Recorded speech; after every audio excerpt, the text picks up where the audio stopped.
Vendredi dernier, aux alentours de 23 h, tous les écrans virent au rouge. Le compteur des liquidations s'affole et en l'espace de quelques dizaines de minutes à peine, près de 19 milliards de dollars s'évaporent du marché crypto. Bitcoin chute de 122 000 à 102 000 dollars, Ethereum dévisse complètement et les altcoins s'effondrent les uns après les autres. Sur Binance, qui est quand même le plus gros exchange du monde, certains prix affichent littéralement zéro. Et quelques jours plus tôt, l'ambiance était tout autre. De l'euphorie, des leviers records, tout le monde attendait le fameux Uptober. On est vendredi soir, Wall Street vient tout juste de fermer, et en France, il y en a beaucoup qui sont déjà en train de dormir. Donald Trump prend la parole, il menace d'imposer 100% de tarifs douaniers sur les importations chinoises. La crypto, elle reste ouverte, et c'est le début de la purge. Pour ceux qui étaient là, vous voyez bien de quoi je parle, la majorité du top 100 frisait les moins 50%. On n'avait pas vécu ça depuis plusieurs années, et peut-être que pour certains d'entre vous, c'est la première fois, alors bienvenue. Mais dans ce chaos, un détail trouble tout le monde. Une baleine a ouvert un short colossal sur Bitcoin, et ça juste avant l'annonce de Trump. Est-ce qu'on est sur une coïncidence extraordinaire ou un maxi délit d'initié ? Dans cette vidéo, on va décortiquer tout ça, voir un peu ce qui est arrivé et surtout ce qu'on est en droit d'attendre pour la suite.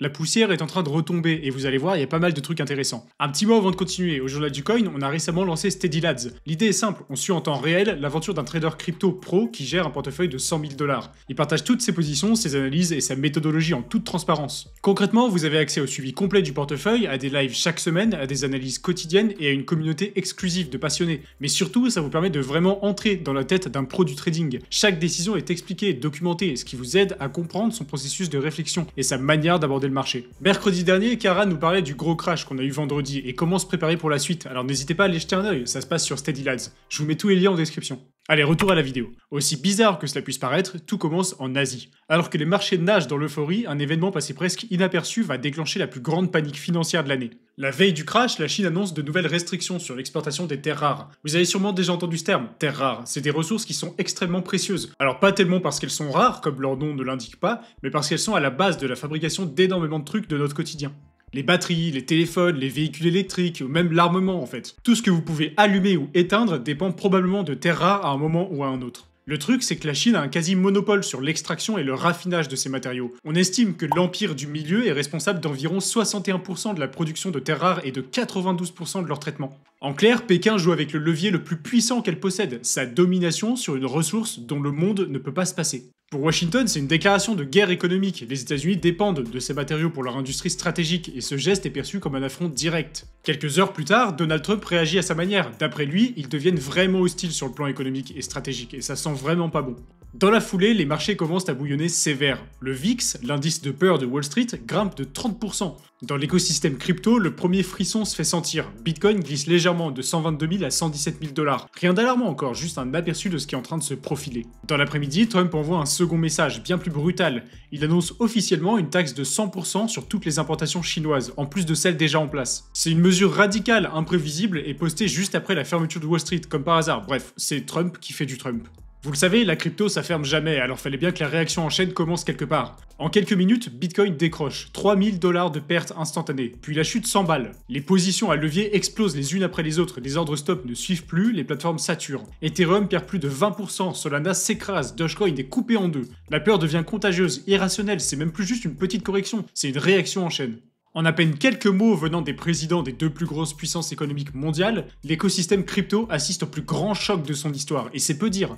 Le message de Trump n'a pas seulement fait paniquer les investisseurs, il a aussi révélé la fragilité profonde d'un marché bâti sur du levier et de la confiance aveugle. Depuis des semaines, les traders empilaient les positions longues comme si la gravité n'existait plus. L'open interest total avait atteint des records, c'était un château de cartes prêt à s'effondrer à la moindre secousse, et cette secousse, c'était Trump. Lorsque Bitcoin a commencé à décrocher, les plateformes de trading se sont retrouvées face à un dilemme mathématique. Les margin calls se sont déclenchés en rafale, dès qu'une position perdait trop, elle était automatiquement liquidée, vendue pour éviter que la perte ne dépasse le capital engagé. Mais ces ventes forcées, elles-mêmes, elles faisaient baisser encore plus le prix, déclenchant d'autres liquidations, dans un effet de domino infernal. C'est une cascade de liquidation assez classique finalement. Enfin, classique, pas sûr. En moins d'une heure, la mécanique s'est emballée.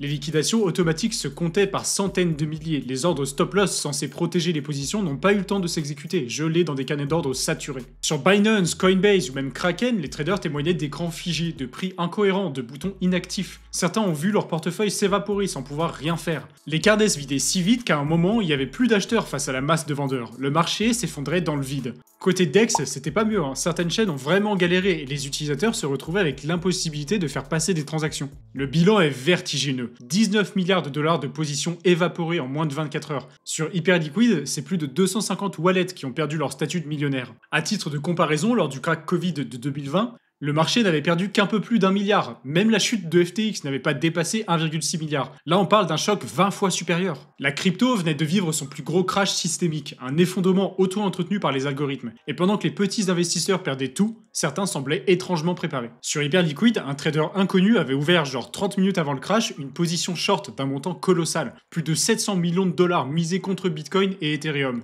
Quand le marché s'est effondré, cette position a rapporté près de 200 millions de dollars de profit net en une seule journée. Et le pire, c'est qu'il a récidivé en ouvrant un autre short colossal dans la foulée. Rapidement, la communauté crypto s'enflamme. Une enquête de Spectre, un analyste on-chain, commence à circuler. Pour lui, le mystérieux trader d'Hyperliquid pourrait bien être Gareth Jean, l'ancien CEO de Bitforex, un exchange assez shady qui a fermé l'année dernière, disparaissant avec plusieurs dizaines de millions de dollars des investisseurs. Même CZ a repartagé l'info et Gareth s'est défendu en disant qu'il n'avait rien à voir avec Trump et a contesté les accusations de délit d'initié. Depuis, il a supprimé son post X d'ailleurs. Enfin bref, c'est le bordel. Certains évoquent même la possibilité que des acteurs politiques ou institutionnels aient pu être informés à l'avance de l'annonce présidentielle, ou du moins de la possibilité d'un durcissement des sanctions contre la Chine.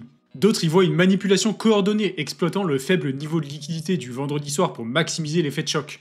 Pendant ce temps, Binance commençait à vaciller sous la pression. Certains tokens affichaient des prix absurdes, voire nuls. Genre Atom, le token de l'écosystème Cosmos, est allé toucher les 10 centimes de dollars sur Binance pendant le crash, alors même qu'il oscillait autour des 4 dollars. Bon, on a déjà vu ce genre de mèche sur les exchanges centralisés pendant les flash crash. C'est monnaie courante et ça veut pas vraiment dire que vous auriez pu acheter une crypto à moins 99% l'espace d'un instant. A priori, concernant Atom par exemple, le dernier ordre majeur exécuté était aux alentours de 2,5 dollars. Et le trou qu'on voit sur Binance aurait été causé par un seul ordre de vente pour seulement quelques dollars. Mais bon, ça interroge quand même pas mal. Officiellement, la plateforme évoque des problèmes d'affichage dus à une surcharge exceptionnelle. Officieusement, les développeurs admettent une réalité plus inquiétante. Les modules de pricing interne n'arrivaient plus à suivre les ordres. Les oracles de prix renvoyaient des valeurs incohérentes et certains bots de market makers avaient simplement coupé leur serveur pour éviter de se faire liquider eux aussi.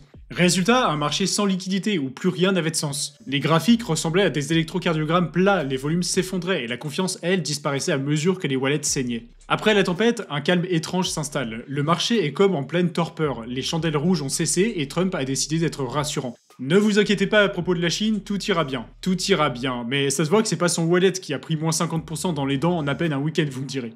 Après ça, le marché rebondit un peu, BTC revient vers les 112 000 $, Ethereum retourne au-dessus des 4 000. Mais ce rebond n'a rien d'un miracle, cette purge brutale du levier a nettoyé tout ce qui devait l'être. Mais cette fois, certains ont une toute autre lecture des événements et parlent d'un reset maîtrisé, presque méthodique. Selon plusieurs analystes, le marché n'a pas paniqué et il s'est auto-nettoyé.